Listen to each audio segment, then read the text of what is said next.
What's good, YouTube? It's your boy Pato Cheto Sean Maswangani coming to you for his first official YouTube video. I'm gonna try not to put too much vernac in it, but if it does come, it comes. But before I get into it, run it up. The 3 man is now or never, never, never going home, never, never. What we did was off the record. Just had a deep thought in myself, baby, wrist riding around. We gon' take. You know, the boy said unexpectedly dip. I just chipped, I just chipped, and that was the plan, to leave unexpectedly. But originally I was supposed to leave like maybe June, bro. I was supposed to be gone. I was supposed to be out of SA June, bro, I think. But COVID. So anyways, I actually took a video of the story, but that video was too long. It was like 21 minutes, and I said this is gonna be a mini video, so I'm trying to keep this at least 10 minutes. So I'm gonna be going by very fast, So anyways, me and the boys went out on the 5th of September, day before I went for my day before I was supposed to fly out. And everything was cozy, everything was nice at the dinner, and everything was straight. Basically, I knew I was gone by Thursday, because Thursday I had my COVID test, and then Friday we bought the tickets to fly out Sunday. Everything was straight. They told us that at the embassy you're gonna need your papers, because you don't fly when you're flying repatriation. You gotta fly from the embassy straight. So you gotta go to the embassy of Qatar and work your way with the process and stuff like that. Hey guys, sharp. Fast forward Sunday. Now it's time for the boys to dip. The boys dipping. Everything is straight. Hey man, I get there and I just had lunch with my coach. Shout out Coach Dad. My dog for life. For real. We get there now. There's this long line of like people obviously flying back like to wherever they're going right now, because it's like a one-way flight to Doha and then connecting flights everywhere else. Guys, when I tell you that line, it had my 200 people. So I'm calling you one. It's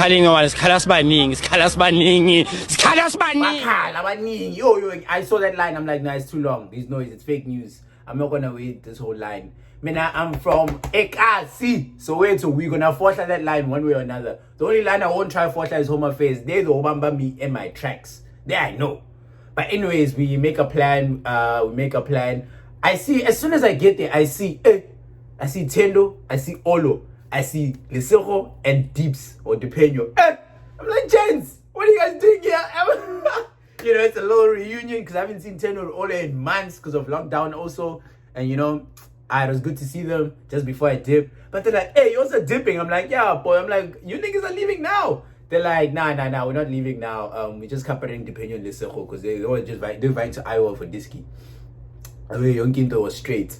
I see my mom, my brother, my cousin, my aunt Judith, and Coach Dad walk to the back of the line. I'm like, hey guys, I'm not waiting this line. So anyways, I blow with Deeps and them because they like in the front of the line. I'm like, I can force her surely, And then Yonkinto was like smooth everything. So I saw. As soon as this lady was done taking, it didn't matter where you take because there were 3 taking stations. But regardless, there was going to be like 80 people at each station. So I'm like, I'm going to go to the front of the line. As soon as one list is done and they're all in the bus, I'm going to her. So I go to her. Everything was straight. I sort out everything. And we nice. I forced her that line. Hey, you see my brother tell me, hey, you forced her. You forced her. I'm like, life. If my mom wasn't there, he wasn't going to try and act cool. He was going to force her that thing as well. But anyways, Yonkin was fumeling. We end up getting on the bus. Me and Deeps and Lesego were all sitting together now.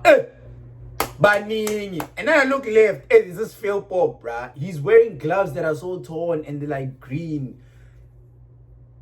Boktusa, guys. If I could show you an example of the gloves. Scary.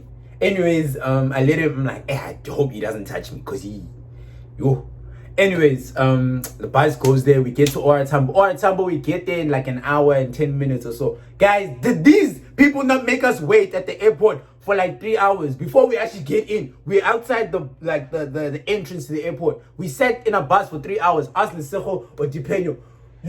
I was kinyad. I've been kinyagile. I was kinyad. I was so annoyed. But we made progress. We managed to get in. Everything was smooth. They checked our bags, sniffer dogs and everything. But we're already late. The flight's at 8:30. The flight's at 8:30, ne? But we're only getting into the airport at 7. We still have to check in that whole bus that had like this one bus, because we had to go in buses and segments to check our bags and stuff like that. Now this bus had like 60, 80 people. So now we have to get our bags checked. We have to get our papers sorted. We have to get we have to hand in documents and stuff like that. By the time we get all of that done, is it not already like 8:30? 8:30 now. I'm going to weigh my bag. I'm weighing my bag at 8:30. I kid you not. Anyways, Lesejo. Me and Deeps, we saw Lesejo's bag. We're like, hey dog, this bag looks heavy. My bags, I measured them before I left. I measured them. It's at 22.6 and 18 kgs. I knew, I'm like, I don't want to go overweight. I don't want to play games. You know, I'm going to buy a whole lot of stuff there. No, you know. Anyways, Lesejo's bag, 5 kgs overweight. A brewer before Lesejo went and weighed his bags, 2 kgs over. He had to have 5,000 rand. 5,000 rand. How much is that in dollars? That's like 200 and... Well, that's like... Yeah, it's like $220, $230. I'm not gonna pay that. I won't lie to you. I'm not gonna pay that. I don't see that later. But yeah, hey, Lesejo, now we push up 100 and anyways, we end up like sorting it out. That lady, his bag was still 2 kgs over, but the lady was so annoyed and she was, you know, she was a donkey. She was like, hey, it's okay. It's high. Just trying to get the line moving. We get to the other side, the flip side now, where the boarding gate is. There's only one boarding gate open. I look left. I see, I think Abongile. You went to our school. Is it Abongile? One of the rugby players that went to our school got honors and plays international rugby. You know, so I'm like, hey, do I greet him? He's probably gonna look at me like a stranger, because I mean, I've seen him on campus a couple of times. But anyways, yeah, we get to the food section. Hey, this is where I'm hacked now. I'm already hungry. I'm tired. They tell us Powerade 50 rand. Powerade 50 rand. 50 rand. I'm like, aye, you lying. Then they tell us sandwich 45 rand. I call my mom, like, mom, they're charging me 50 for Powerade and 45 for a sandwich. For two slices. I'm like, nah, I'm not having this. My mom tells me, nah, just write down your unnecessary expenses. I'll put you on. I'll send the money and cool. Everything is nice. Bet. And then me and Deeps and Lesejo, we chowing, we're nice. Hey, we still see this line is not moving. I'm like, Chief, it's 9 o'clock. This line is not moving. We're not inside the plane yet. We're supposed to have already taken like flight.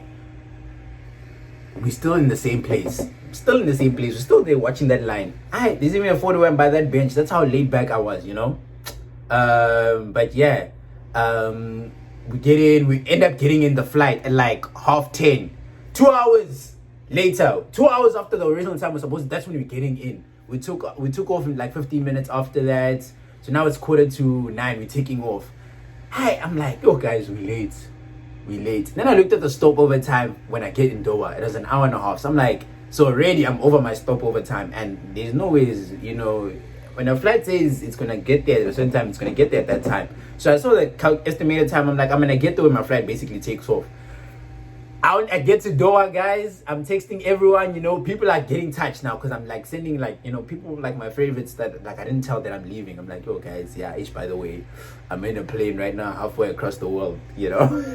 What? They FaceTime me, they see the boys in the flight. Hey, Boshali was so touched, guys. She was so capped. She was actually crying, you know.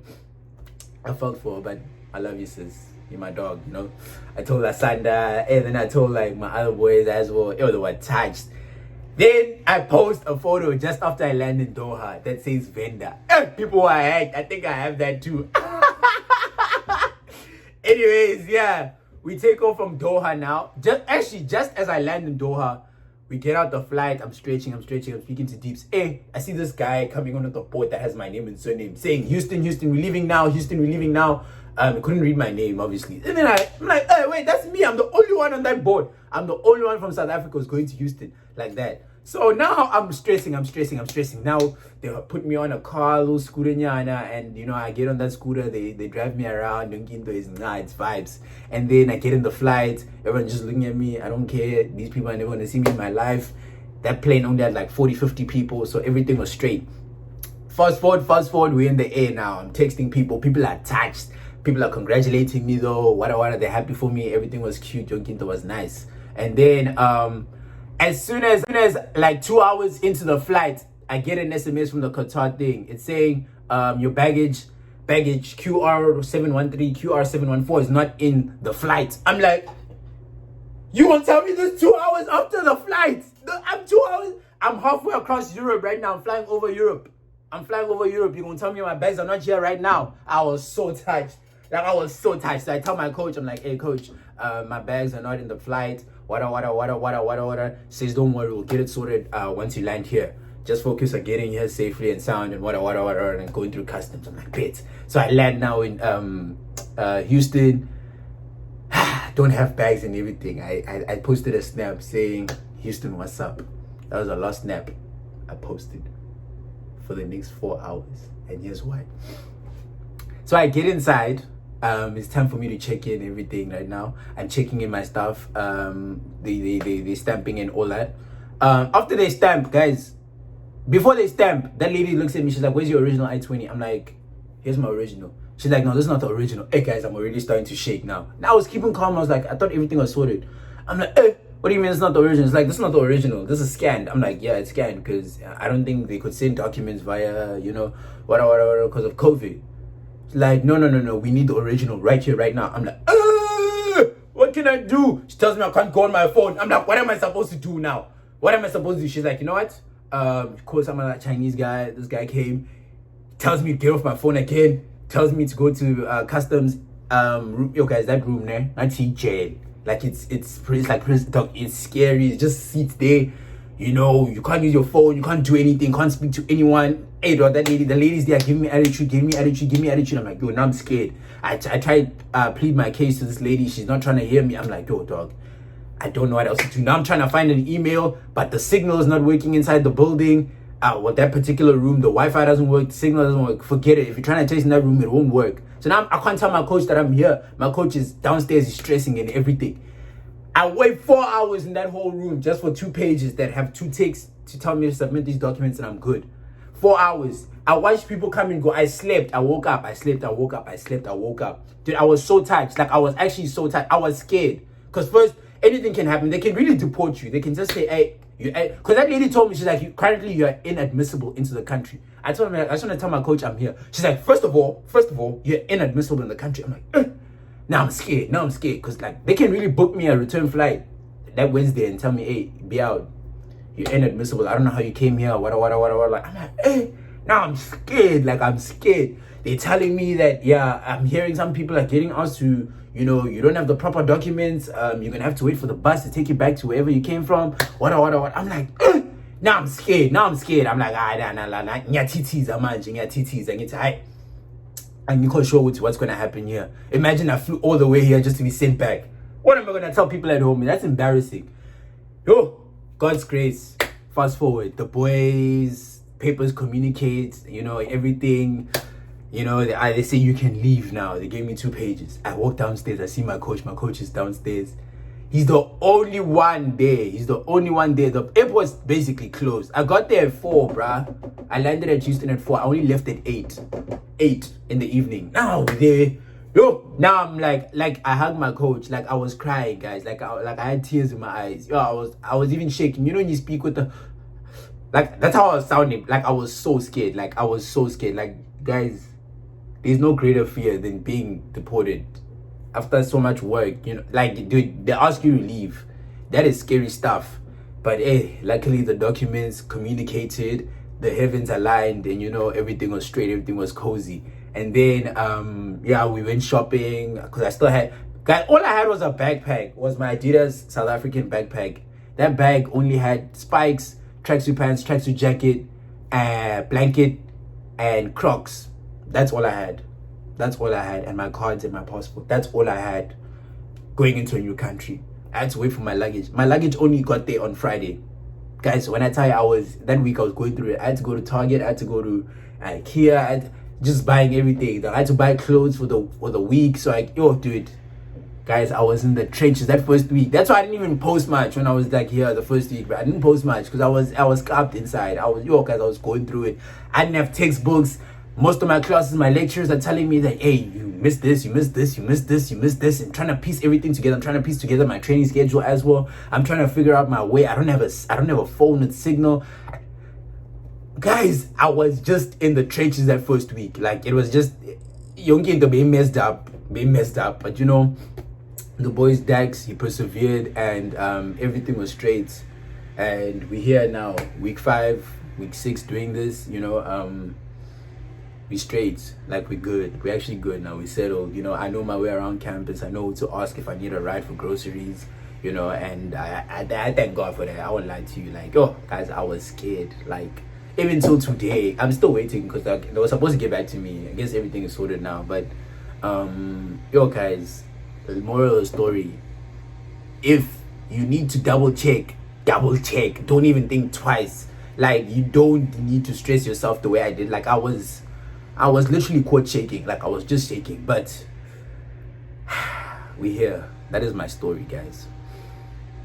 Love and light. Yo. Anyways, don't forget to like, subscribe, comment. Tell me how you feel about the video. This is gonna be my first video. I did all this editing by myself. I didn't ask anyone else, you know. Give me some tips and reviews, especially you pro YouTubers. Yeah, I'm gonna love and leave you guys till the next video. You know what I'm saying? Peace out.